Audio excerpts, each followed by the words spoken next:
NSC और BSc जो है मतलब उसमें भी कोर्स होते हैं, सर्टिफिकेशन मतलब प्रॉपर आप सर्टिफिकेशन ले सकते हो, इनरोल कर सकते हो। आपको बहुत महंगे भी नहीं है, ऑनलाइन ऑफलाइन दोनों तरीके से मतलब उसका आप इनरोल कर सकते हो, तो आप एक सर्टिफाइड वो हो जाओगे। ऑप्शन ट्रेडिंग है, नॉर्मल ट्रेडिंग है, टेक्निकल ट्रेडिंग है, और बहुत सारे टाइप के उसमें कोर्स ऑफर करते हैं। ठीक है, आप कमोडिटी में आपको नॉलेज अच्छी है, ठीक है, करेंसी में अच्छी नॉलेज है, तो आप उसमें एंट्री ले सकते हो, सर्टिफिकेट ले सकते हो। ठीक है, तो ये भी ऑप्शन है। बाकी इंटरनेशनल लेवल पे भी तो आपको पता है कितनी बड़ी मार्केट है। ठीक है, सबसे ज़्यादा फॉरेक्स की बड़ी मार्केट है, और भी मार्केट्स हैं सबसे, लेकिन फॉरेक्स जो होती है वाइडली है, तो उसकी मार्केट का मुझे एक्सपीरियंस भी है, तो वो काफ़ी बड़ी मार्केट है, तो उसमें भी जा सकते हो। उसके लिए कोर्स नहीं चाहिए, आप अगर स्किलफुल भी हो तब भी चल जाएगा। स्किलफुल हो कोई, बस आपको ये ढूंढना है, कोई जेन्युइन ट्रेडर ढूंढना है, बस उस तक अप्रोच करनी है और आपको पहुंचना है।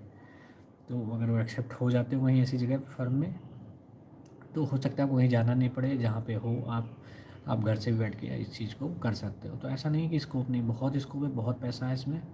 बस है कि स्किल और नॉलेज के बेस पे आपको कहीं भी इसमें जा सकते हो।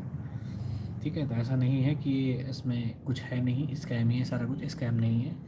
जेन्युइन लोग तक पहुंचना पड़ेगा आपको, जेन्युइन नॉलेज लेके पहुंचना पड़ेगा। ठीक है, और अपना भी जैसे आप खुद से काम डाल सकते हो इसका।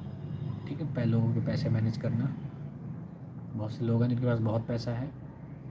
ठीक है, तो वो मैनेज करने के लिए उनको ऐसे लोग चाहिए, या ऐसे लोग ढूंढते हैं कि उनको डेली बेसिस पे कुछ इनकम करके दें। तो उसके बेस पे आपको कमीशन अर्न कर सकते हो, मंथली बेस पे चार्ज कर सकते हो, बहुत सारे ऑप्शन हैं आपके पास। ठीक है, ट्रेडिंग का जो इसमें टीचिंग है, टीचिंग का अलग स्कोप है, टीचिंग में अलग आप अगर नॉलेज रखते हो, टीचिंग में अलग स्कोप है। तो ट्रेडिंग में करियर तो है, ये सब चीज़ें आपको देखनी पड़ेगी। ठीक है, और समझनी पड़ेगी कि ये ट्रेडिंग भी बहुत सीरियस सीरियस चीज़ हो सकती है, ऐसा नहीं है कि स्कैम है। ठीक है, आने वाले टाइम पे मैं ये चाहता हूँ कि जो लोगों का माइंड सेट है ट्रेडिंग को लेकर चेंज हो। सारा कुछ यहाँ पे स्कैम नहीं हो सकता। हाँ ऐसा है, ये एग्री, इस बात से ज़रूर एग्री कर सकता हूँ कि स्कैमर बहुत हैं। मैं भी बहुत सारे ऐसे प्लेटफॉर्म हैं, मैं किसी का नाम नहीं लेना चाहता, बहुत सारे ऐसे प्लेटफॉर्म हैं फॉरेक्स में भी, तो जो मतलब हैं जिनके जो प्रमोशन बहुत ख़तरनाक करते हैं अपनी, लेकिन वो एक्चुअल में स्कैम ही है। ठीक है, विड्रॉल का इशू है उनके साथ, और आपकी जो ट्रेडिंग के साथ मैनिपुलेशन है वो दिक्कत है, और भी काफ़ी सारी प्रॉब्लम आती हैं उसमें। तो प्रमोशन उनका ऐसा होता है, वो लोग ऐसे प्रमोट करते हैं कि पूछो मत, जिससे ऐसा लगेगा कि आप पैसे डालोगे बस अगले दिन अरबपति हो जाओगे, ऐसा कुछ नहीं है। ठीक है, अब यही आप जो नए में चल रहा है, क्रिप्टो में चल रहा है, अब क्रिप्टो में बहुत से बेसिक समझ है नहीं लोगों को क्रिप्टो कि, चलो जैसे सपोज़ आपने क्रिप्टो में 10 लाख लेके घुस रहे हो, ट्रेड कर रहे हो, 10 लाख से पैसा तो बनेगा। अब 10 लाख आप कहीं, अब वही क्रिप्टो में जा रहे हो तो आप 10 लाख लेके जा रहे हो, तो भाई 10 लाख भी तो बहुत होता है, 10 लाख लेके जा रहे हो उसमें। अब उसके बाद आप ट्रेड कर रहे हो, आपने लॉट उठाया, अब आपको ये भी पता है कि 10 लाख में डाला, इतनी देर ट्रेड करना, अब ट्रेड तो करा आपने, अब पता चला 1 लाख आपने ट्रेड करा, अब उसमें कमीशन ही आपकी 25,000 चली गई भाई। कमीशन प्लस ट्रेडिंग फीस और ये वो फीस मिला के अब उसमें इतना उन्होंने काट लिया, तो पता चला कि $1,000 बने नहीं, कि $1,000 में आपका कमीशन ही उसमें चला गया ज़्यादा।